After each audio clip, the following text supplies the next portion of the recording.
Hey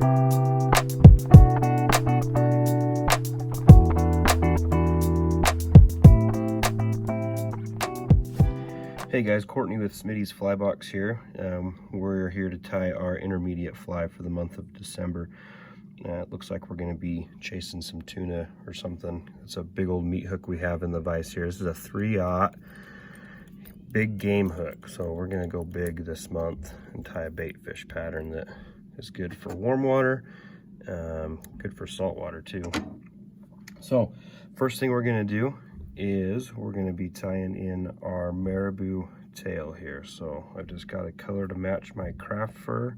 It's kind of a brown tannish color here, and I just want that tail to be just about the length of the hook. You can play with that a little bit more if you wanted to have it a little bit longer. I might go a little bit longer. I might do a length plus the half there, so got about a length and a half of tail there that matches the hook shank. So I'm just going to tie that down right here above the barb of the hook. Pull all that messy stuff out and we'll trim this out. So we got our tail in here. Tie that down nice and tight. And then we're going to go ahead and start building the body of our fly, which is going to be Arizona semi-sil. And I like to do this, and I like to have this Arizona semi-sil spun in a dubbing loop. It just makes more of a consistent body, and we're able to brush it out a little bit better too. So you'll need or want to use a dubbing twister. So anything that looks like this guy here, little tool to spin your dubbing around. If you don't have a dubbing twister, you can just do this the traditional way and just wrap, just make a dubbing noodle just by rolling the dubbing on. But with this, what I'm going to do is I'm holding this thread down with my finger, making a loop. I'm going to wrap my thread back over this loop now, just making that dubbing loop, and tie it down tight. And then I'm going to bring my thread forward, and I'm going to put my dubbing twister on there. So I have my dubbing twister there at the bottom hanging on that loop there. So I'm just going to do a quick whip finish here just to keep this from getting in my way. Okay, I've got my whip finish is done. I'm just going to hang my thread here just on my bobbin holder there, and then we're going to go ahead and put the dubbing into this dubbing loop now. So I just take a clump of this, I have this tan Arizona semi-sil. I just like to spread it out.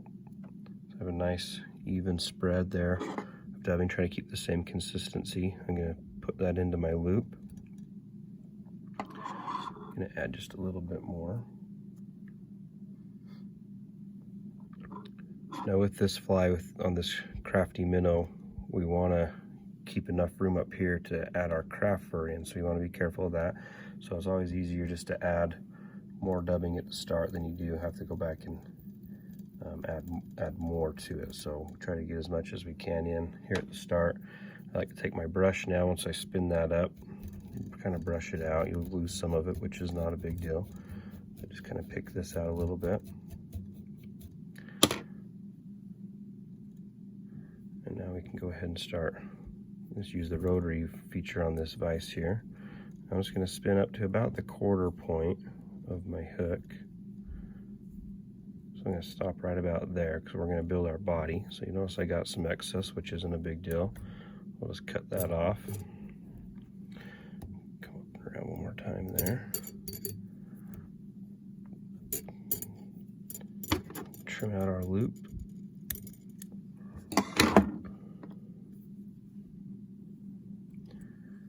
Now we can get back to business here. So I'm just going to fold that back, tie that down nice and tight, and then I'm going to come in with my brush again and brush this guy out good.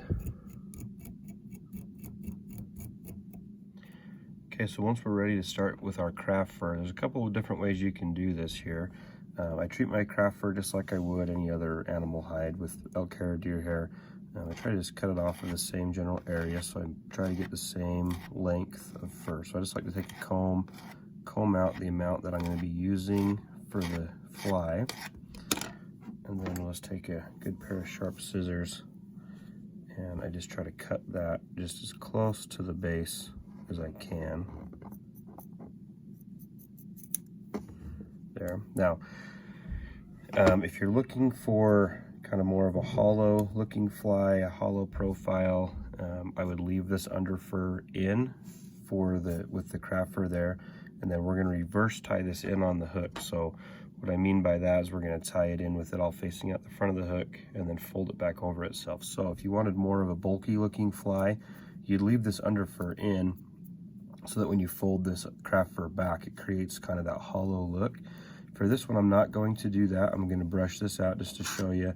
A lot of people, when they first use craft fur, don't realize how much under fur comes with it. So it's just like your deer or your elk hide. You want to make sure you brush all that out, and then I'll pull any excess out there. So this is going to be our main body of our fly here for this Crafty Minnow, and then we'll trim this up when we get it ready to tie on the hook. But that's how you prep your craft fur and get it ready to tie on the hook. So now once we have the craft fur all prepped, I'm going to go ahead and just kind of take a quick measurement of this. I want the tips of the craft fur to line up pretty even with my tail. So I'm going to tie it in about like that. And kind of pull some of those loose fibers out. And then I'm going to go ahead and I'm going to trim this down. Just make a straight cut. And remember, I've cleaned out the under fur of this. I've got it all cleaned out. So I'm going to reverse tie this in. So I've got my edge there. I'm going to tie it in right where my thread's hanging.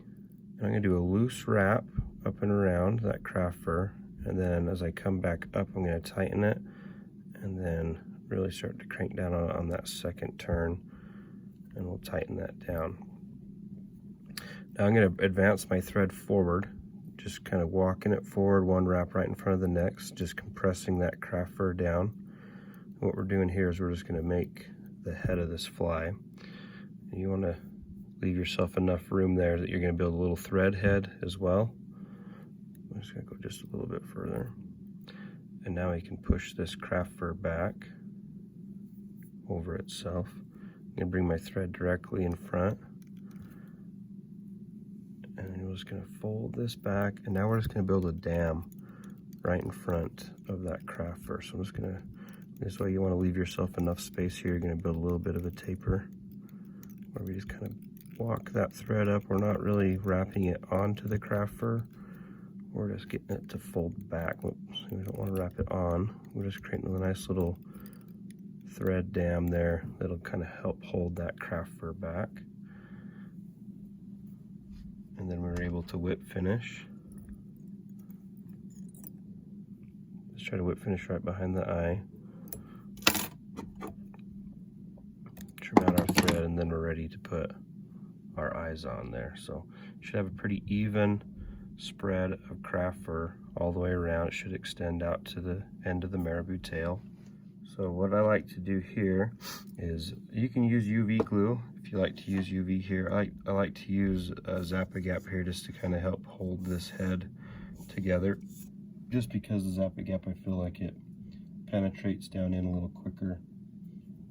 Penetrates deep down into as well to kind of hold all that craft fur to the hook shank as well. So you kind of want that minnow head shape. So it's not, sometimes you'll get the craft fur that really stands up and it's really bushy. So if you kind of hold that craft fur back and then just lightly just go in with some Zap-A-Gap or your whatever super glue you like to use, just bring it in here. And I like to just kind of touch up the thread. And then I just let it just kind of go around the head of this fly and just kind of let it soak down in on all sides there, and that'll help it hold its form. It doesn't take long to dry either. And then we're ready to put our eyes on.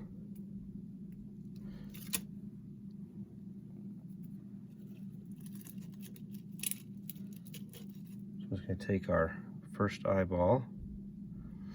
I'm going to put a little drop of Zap-A-Gap right where I want that eye.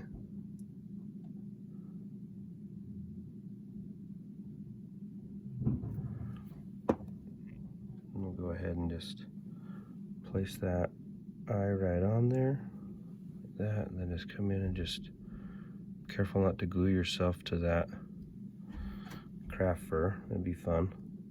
And then just let that eye sit right there. And then we'll do that on the opposite side as well. And there we have it. There's our Crafty Minnow ready to fish.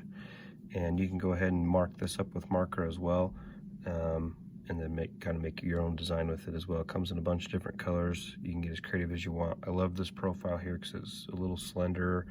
It doesn't have a big bulky body on it. It swims really well in the water with the marabou and the craft fur and that extra shine from that semi-seal dubbing. So I think it makes a really good representation of a bait fish in the water there. Really good for predatory fish, pike, muskie, bass, anything like that. So give it a shot. Let us know how you